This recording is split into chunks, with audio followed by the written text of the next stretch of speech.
Did you know that Canada has one of the largest immigration programs in the world?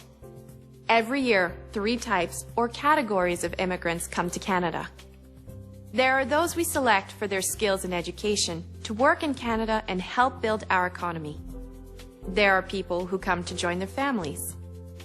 And there are people who need protection, like refugees fleeing torture or persecution in their home countries. That's who we accept as immigrants to Canada.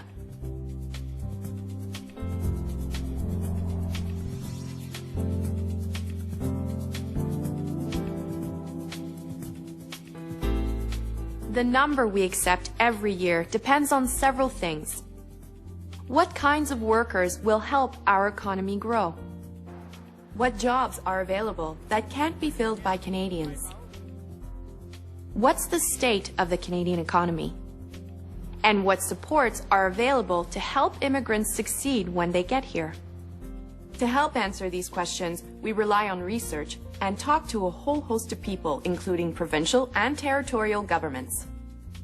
We also talk to experts, including business leaders, trade associations, and immigrant groups. And we talk to people who provide services such as English and French language training directly to newcomers. We take other factors into consideration as well. Things like Canada's proud humanitarian tradition in being a haven for those fleeing torture and oppression, as well as Canada's population growth. Today, Canada needs a high level of legal immigration to keep our workforce strong. As with other countries with aging populations and low birth rates, in the not-too-distant future, Canada will not have enough people to keep our workforce growing.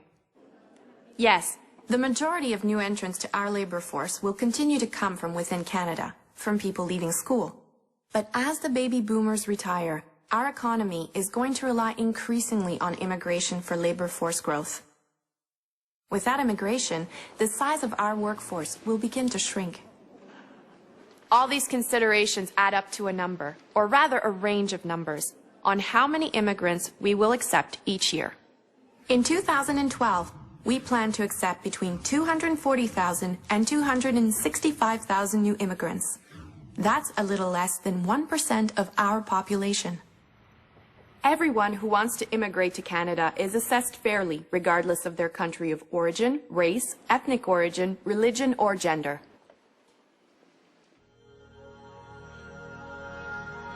People who have committed serious crimes, or who belong to a terrorist organization, or who pose a serious health threat are obviously not allowed into Canada. All immigration applications are considered on a case-by-case basis, on the specific facts presented by the applicant in each case. Let's take a look at those numbers again.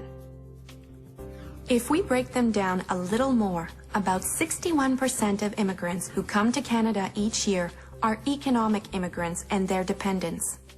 Economic immigrants are chosen because of what they can contribute to the Canadian economy. They include provincial nominees, people nominated by the provinces and territories to meet their specific economic and labor market needs. Economic immigrants also include skilled workers and entrepreneurs, the self-employed, and certain temporary workers and students we'd like to have stay in Canada after their work placements or studies are over, so that they can continue to contribute to our economy. As I said, that 61% also includes dependents, including spouses and young children of the economic immigrants. In fact, these dependents represent just over half of the overall number in the economic category. About 26% of the immigrants who come to Canada each year are family class immigrants.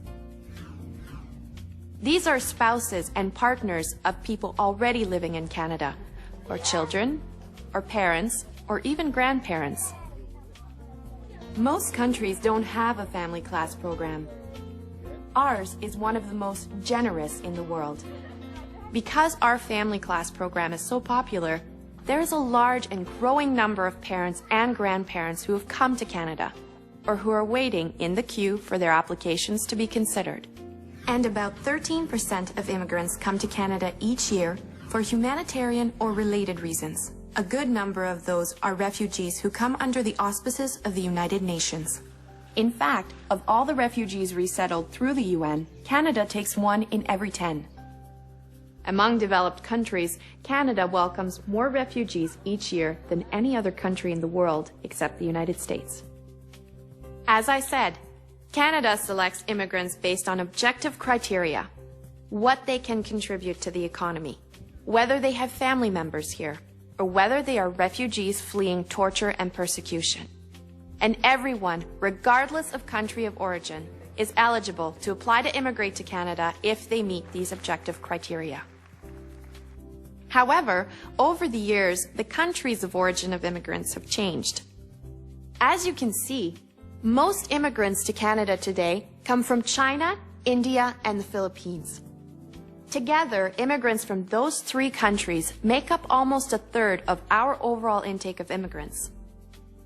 That's a big change from the 1980s and early 90s, when Canada accepted far more economic immigrants from Hong Kong than from mainland China, and far fewer from India and the Philippines.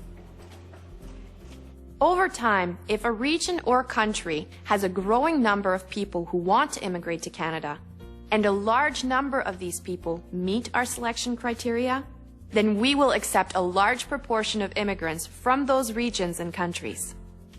We adjust accordingly. Improvements to our program can also have an effect on where immigrants come from.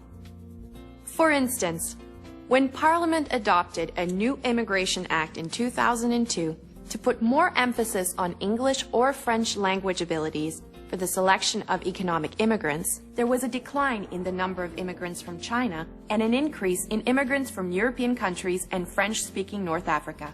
We expect that as criteria and programs evolve in the future, so too will source regions and countries. Recently, Parliament adopted new refugee reform legislation. As a result of these measures, Canada will increase the number of refugees resettled from overseas by 20%.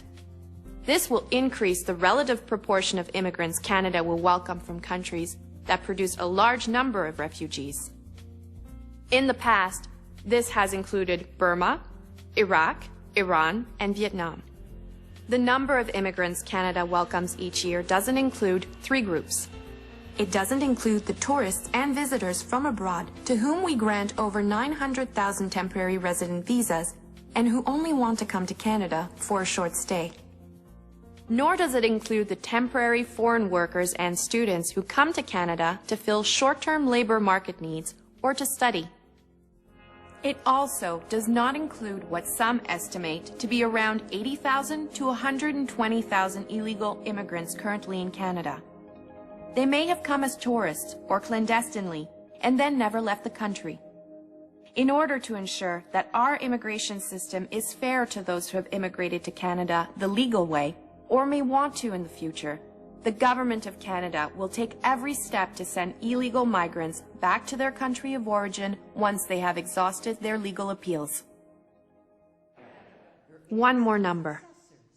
85% of immigrants eventually become Canadian citizens.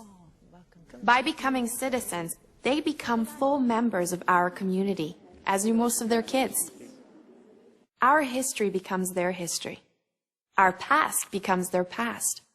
And our future becomes their future. Immigration has always been part of Canada's story.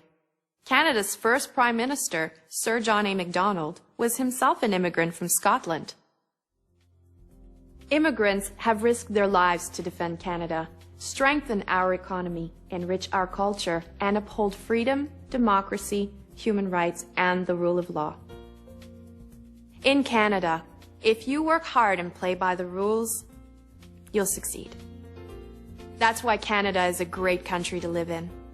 Immigrants are helping to keep it that way.